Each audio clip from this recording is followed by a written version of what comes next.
The document analysis tool in Docs Plus helps to assess students' writing and provide information about specific areas in need of development.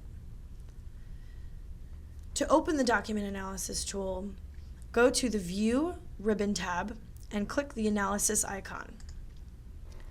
The Statistics tab shows the length and complexity of the text.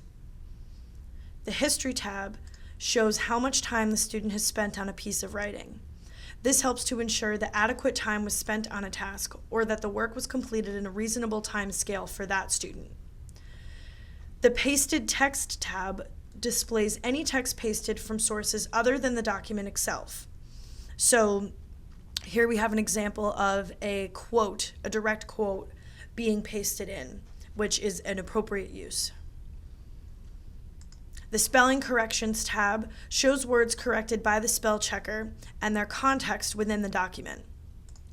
This is very useful for developing targeted spelling intervention that's also appropriate for each student.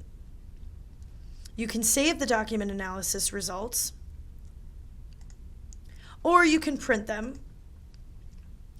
to show evidence of progress later on.